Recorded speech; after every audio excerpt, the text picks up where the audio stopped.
Hi guys, it's Jack here from Lte Support, and today I'm unboxing the brand new iPad. So this is the new 6th generation 9.7 inch iPad, and it retails for £319 in the UK and $329 in the US. So let's get unboxing. I was hoping to get my hands on the new gold colour to unbox, but the demo model I've been given is space grey, but that's definitely better than nothing. So let's cut into the plastic and peel it off. I'm not expecting anything too special from this iPad, well, this unboxing, because it's pretty standard. It's the same as last year's iPad, but obviously the iPad itself is a nice improvement over last year's model. So if we just lift the lid off, I expect to see the iPad, and there it is in its plastic. So we'll just pick that up and move it to one side. And there you can see the grey colour, which is unchanged from last year. So on the outside this is identical to the 5th gen iPad. In the box we have a power adapter, a 12-volt power adapter, and a lightning to USB cable.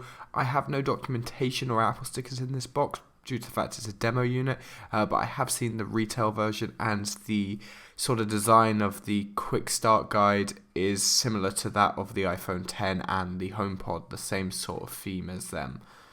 So we'll put all that to one side and we'll take a look at the iPad itself. So here it is, the new 6th generation iPad. Obviously this was introduced at Apple's education event on March 27th, and they really pushed for this thing to be used in schools. Obviously it's still available at a consumer level. Improvements include faster LTE support. It's got the A10 Fusion chip from the iPhone 7, so that's one up from the A9 found in last year's model. And above all, this thing now has Apple Pencil support, so you can use your Apple Pencil or the new Logitech Crayon if you're in the school to annotate notes, draw diagrams and things like that. And again, at a consumer level, it can do all the things the Pencil can do on the iPad Pro. Sadly, we've still got 1st generation Touch ID on the front of this device, but I guess that does help keep costs down. And unless you get the new gold one, the outside is exactly the same as last year's iPad.